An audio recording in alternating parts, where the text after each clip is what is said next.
Привет, друг! Давай разбираться, что такое UV-развертка. UV-координаты нужны для текстур. Когда ты хочешь покрасить модель, у нас должна быть информация об этом. Точнее, информация о том, что ты нарисовал, должна где-то храниться. Вроде она должна храниться в самой 3D, скажешь ты. Да, так и есть. Но когда модель появилась, она не знает, как текстура должна лежать на 2D плоскости. Помнишь GTA Vice City с подменой скинов? Там были размазанные на всю площадь лица и куски тела, по которым ты уже примерно понимал, как будет выглядеть наш персонаж. То есть визуально UV расположен удобно, потому что таким образом ты можешь что-то скорректировать и будет понятно, где нос, где глаз и так далее. UV — это та же самая модель, только распластанная на 2D пространство. В ZBrush мы можем наглядно видеть, как все вершины начинают медленно разворачиваться на плоскости. Отсюда и название — развертка. Какая развертка нужна? Тут два варианта: вообще похер какая или супер точная. Для одиночных шотов, архитектуры и всего, где есть статичная модель на статичные шоты, развертка может быть любая, потому что тут не обязательно париться над оптимизацией, над швами и расположением. Это только для эстетики.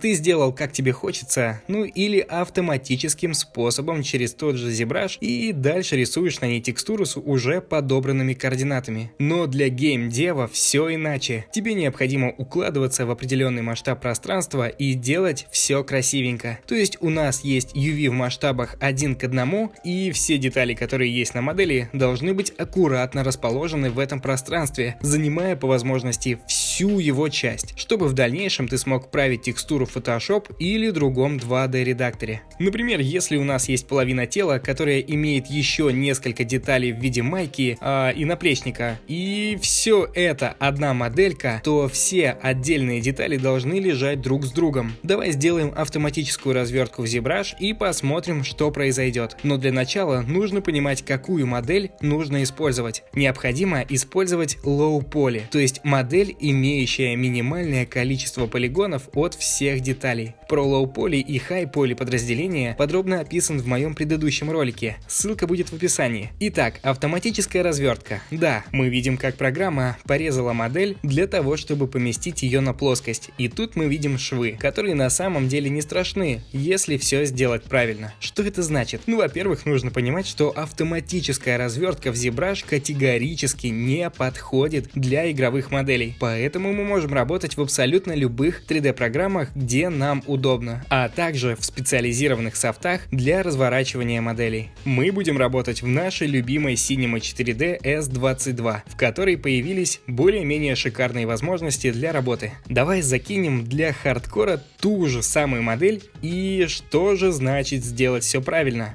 Когда у нас появляются те же швы? Для начала необходимо создать шахматную доску. Клетки такой доски легко различимы на изображении, их легко обнаружить и видны все косяки по швам и смазам. Необходимо следить за смазом геометрии на UV плоскости. Это видно по шахматной доске. Если она начинает смазываться, это значит, что UV в этом месте необходимо распределить нужным образом. Проще говоря, правильно распластать по поверхности. За это может отвечать разные параметры в программах. Давай пока что по теории. Далее затем нужно следить за пустым пространством на данной тебе плоскости. Это не значит, что если это пространство есть, это плохо. Это значит, что когда мы умещаем кусок геометрии на большей части, она будет более детализирована. Смотри на примеры, которые я тебе показываю. Не располагай геометрию друг на друга, иначе текстура будет накладываться в этих же местах одновременно. И вот здесь также есть плюс. Опять вспоминаем скин из GTA Vice City. И видим там только половину лица. Это значит, что другая половина лежит точно на этом же месте и позволяет отзеркалить всю текстуру в обратную сторону. Это экономит память и лучше направлено на больший размер лица для детализации. Способ накладывания геометрии друг на друга называется оверлап.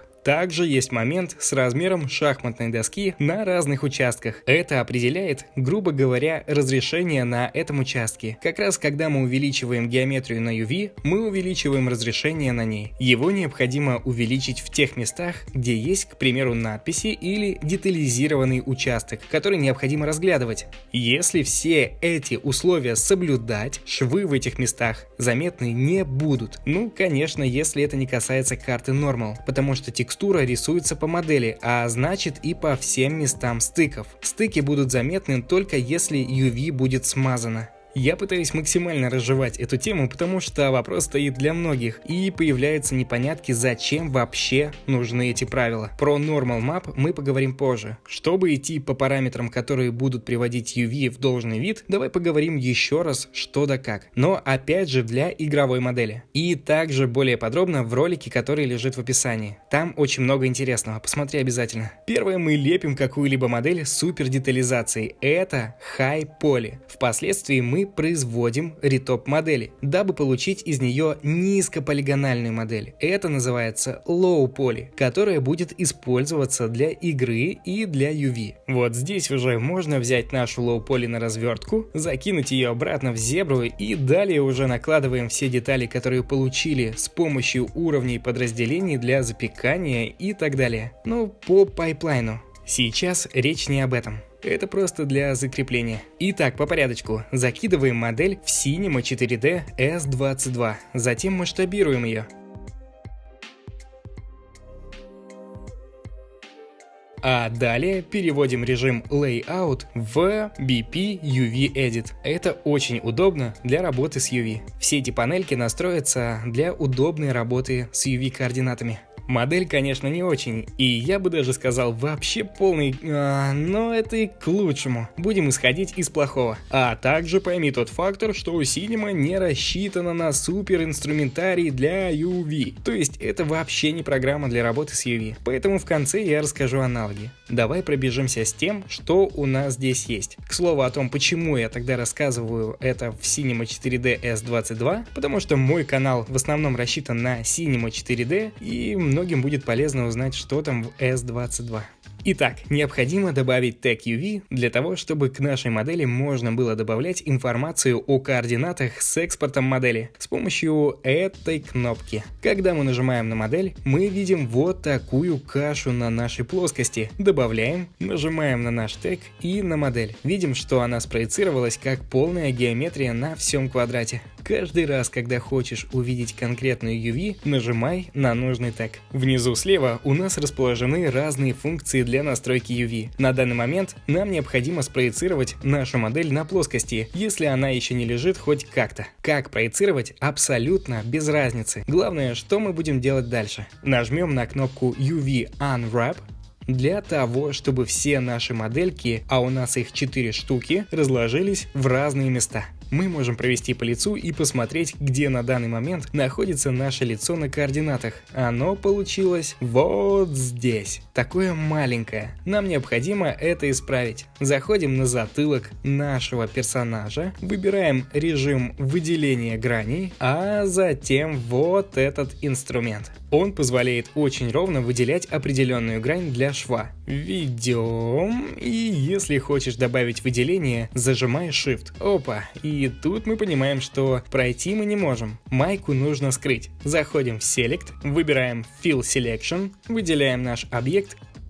и находим кнопку Hide Selection. Она есть вот здесь и на быстрой панели. Клацаем. Отлично. Она не удалилась, лишь исчезла. Можно продолжить выделять. Следом преимущество в том, что мы можем настраивать UV в интерактивном режиме. Клацаем UV Unwrap и видим уже результат получше. Интерактивность заключается в том, что мы можем продолжать делать эти действия раз за разом. Следом мы возьмем инструмент Loop Selection для циклического выделения. Если это игровая модель, а мы ориентируемся под нее, то все наши швы должны быть в незаметных местах. Возьмем нашу шею и заметь сразу, что при наведении на грани мы видим, что они выделяются. Ну, это логично. Ну и также ты видишь, что если мы опустим на один полигон ниже, то срез будет черти пойми какой. Поэтому берем нижний из доступной и ужасно кривой сетки. Ну и режем. Отлично, наша голова уехала. Далее будем идти по всему телу. Возьмем такой цикл граней, чтобы он резал руки пополам, учитывая все пальцы. Это не будет заметно в игре. Сразу скажу, чего не будет там заметно. Дело в том, что при запекании нормалии, то есть текстуры выдавливания, происходят швы. Их можно избегать, конечно, в самом запекании, но если оно есть, то видно будет только в тех местах, где бамп будет в больших количествах. В данном случае это как раз не ногти.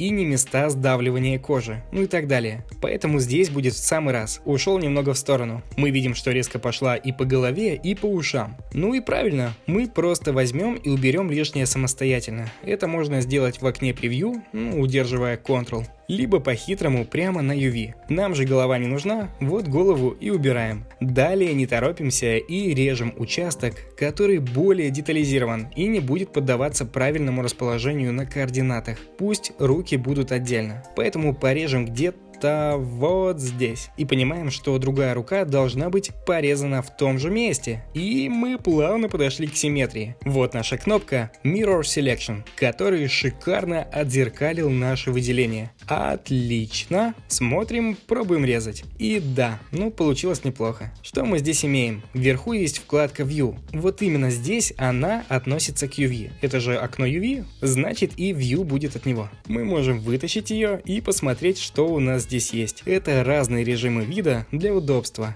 Distortion показывает уровень, грубо говоря, качество наложения текстуры на этом участке. Давай порежем участок вверху до момента, где бы, например, кончились волосы. Смотри, теперь красного цвета стало меньше. В идеале цвет должен быть серым. Чтобы конкретно смотреть, как текстура будет ложиться на модели, мы должны создать материал. Кликаем 2 раза по пустому месту, вот здесь, удаляем старый, и в Color выбираем текстуру. Далее Surface, Tiles. Вот тут клацаем картинку и можем изменять хоть в самом материале, хоть в правом окне. Это так, без разницы. Делаем похожий вид на шахматную доску.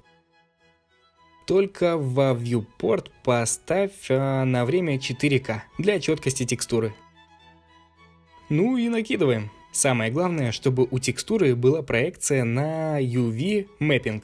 Иначе результата никакого не будет, как видишь. Давай уменьшим Global Scale шахматной доски под 45. Также она называется Checkboard. Примерно так пойдет. Теперь мы можем выделить определенную геометрию на UV, нажать на вот эту кнопку для редактирования вручную и смотрим результат от масштабирования. Чем больше геометрия, тем лучше разрешение. Нам необходимо добиваться ровных и гладких квадратиков одного размера. Мы можем пренебрегать размером в этом месте, где разрешение может быть меньше, как я уже говорил ранее. Например, в месте под наплечником. Итак, мы видим, что на голове наши квадраты куда-то заворачиваются и плывут. Ничего страшного, что есть шов. Главное, что квадраты неровные. Давай попробуем порезать вот так.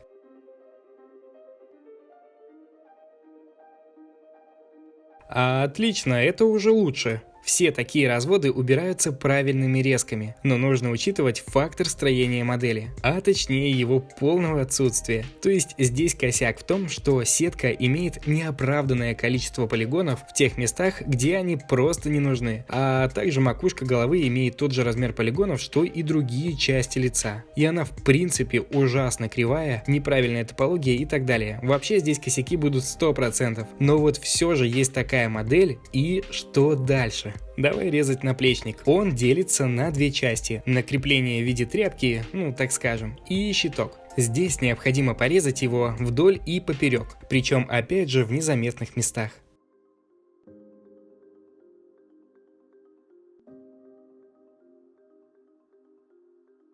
Выбираем так, отлично.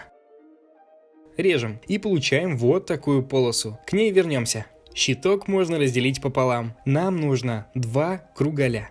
Если бы они имели одинаковое количество полигонов, мы бы могли получить overlap, то есть их слияние, но здесь не судьба. Теперь, чтобы все это упаковать, у нас есть раздел UV Packing. Клацаем Apply и получаем такое дело. Пустое пространство от нашей скрытой майки, так что не пугайся, если уже успел. Итак, внизу смотрим. Виды упаковок. Растрированная, геометрическая и bounding box. Растрированная нужна при работе с очень большим количеством шеллов, то есть вот этих кусочков. По терминологии пройдемся в конце. Геометрическая, этот режим обеспечивает наилучшие результаты. Здесь UV-поверхность используется наиболее эффективно. Bounding Box — это стандартный режим упаковки, который был до Cinema 4D S22, самый быстрый. Спейсинг — это отступ, который очень поможет для геймдева. Когда в игре ты смотришь вдаль, то текстура начинает мылиться в зависимости от расстояния. Она как бы начинает понижать разрешение. Чтобы оно было плавным, необходимо делать отступ между геометрией. Это очень легко, можно делать с помощью спейсинг, а далее, если что, двигать вручную. Также мы имеем доп. Функции при зажатом Ctrl и удерживании за край выделенной геометрии.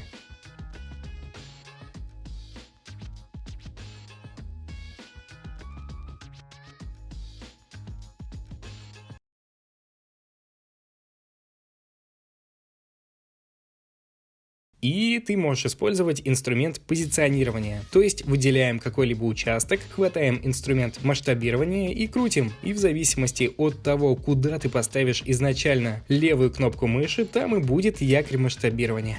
Смотри, что есть еще. Клацаем по какой-либо геометрии, выделяем обязательно режим полигонов, заходим во вкладку Relax UV и вот, видим, что у нас есть наша голова. Обращаем внимание на то, каким образом расположены наши квадраты. Клацаем Apply и что-то дернулось. Сейчас в данном случае это будет незаметно. Relax UV позволяет выровнять по размеру ту сетку, которая, по его мнению, нагромождается не в тех участках, в которых хотелось бы. И вообще, в принципе, сетка становится более симметричнее, плавнее и пропорциональнее. У нас есть такая функция, как пины. Они распределяются с помощью точек. То есть мы должны выбрать режим выделения точек, поставить рандомно где-нибудь различные точки. Это я просто показываю принцип. Это не значит, что у нас могут произойти какие-то действия. Просто расскажу, как это работает. Окей, выбрали и нажимаем Add UV Pins. Отлично, у нас появились вот такие красно-желтые точки. Теперь в следующий раз, когда мы нажмем наш Relax UV, то точки в этой геометрии не двинутся. То есть таким образом ты можешь фиксировать определенные участки, так как тебе это необходимо. Точно так же фиксировать грани для того, чтобы они не двигались. И вся геометрия внутри определялась по этим граням. С вот этой включенной галкой наша геометрия растянется полноценно. Если мы не хотим использовать наши пины, то отключаем Pin Border Points. Смотри по фишкам дальше. Помнишь нашу тряпку на наплечнике? Почему тряпка? Давай, допустим, возьмем тот фактор, что это тряпичное изделие. И для того, чтобы эта UV-шка была ровной и достаточно качественной, необходимо такие элементы выравнивать. Я покажу, как я это увидел здесь. Может быть, здесь есть скрытый функционал, но я сейчас буквально фристайлю на то, что знал до этого. Вот таким образом это можно проделывать здесь. То есть мы не можем вот так прям выбрать кучу точек, да и выровнять по первой и конечной точке, потому что он конкретно не знает ни где первая, ни конечная и так далее. И почему он этого не знает, я тоже не знаю. Поэтому мы выбираем один определенный путь из вершин и клацаем в панели UV Commands Line Up UV и так проделываем с определенными участками. Конечно, так можно задолбаться, но опять же говорю, что Cinema 4D не про UV. Давай в ускоренном режиме сейчас просто все это проделаю и продолжим дальше. Теперь давай взглянем на наши квадратики на этой тряпичной штукенции. Мы уже видим, что ничего не плывет, и квадратики ровно лежат по линии, которые мы создали. Отлично, что у нас еще есть? Нажимаем правой кнопкой мыши по пустому месту на UV панели. И здесь можем выбрать магнит. Этот магнит работает при любых режимах выделения. Достаточно просто взяться за определенный участок, и вот таким образом можно двигать наши полигончики. Справа, конечно же, у нас будет выбор настройки данного инструмента, и при маленьком радиусе можно получать вот такие результаты. Это тоже, конечно, не очень. Хотелось бы, конечно, какие-нибудь классные инструменты сглаживания, выравнивания и так далее. Есть дальше вот такой вот инструмент слева. Такой выделенный оранжевый квадратик. Это способность влиять на UV в превью окне. Посмотри, как это работает с тем же самым магнитом. Будем вести по нашей геометрии и уже получим воздействие на UV.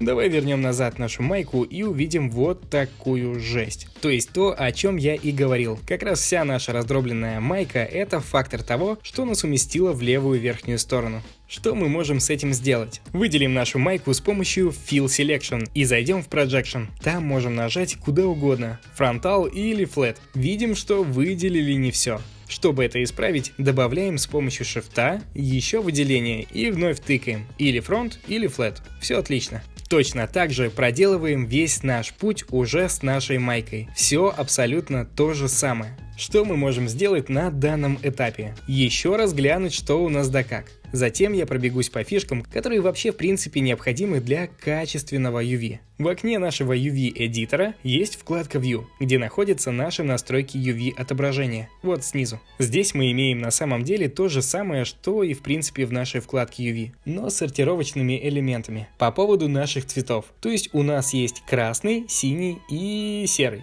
Фишка в том, чтобы не обязательно доводить до серого результата. Необходимо лишь сделать хотя бы приблизительно к среднему цвету. Если у тебя будет где-то небольшие красные оттенки или синие оттенки, в этом абсолютно нет ничего страшного. Главное, чтобы они не бултыхались как радуга. То есть сильно красный или сильно синий дадут очень сильные артефакты. А также, для того, чтобы быстро посмотреть, какие отдельные объекты у нас, отдельны, то в шейдинг мы выбираем Multicolor, а вот здесь и вот в таком световом режиме у нас с наполнением нашей текстуры мы можем видеть результат. Да, и еще, кстати, забыл рассказать про фишечку для сшивания.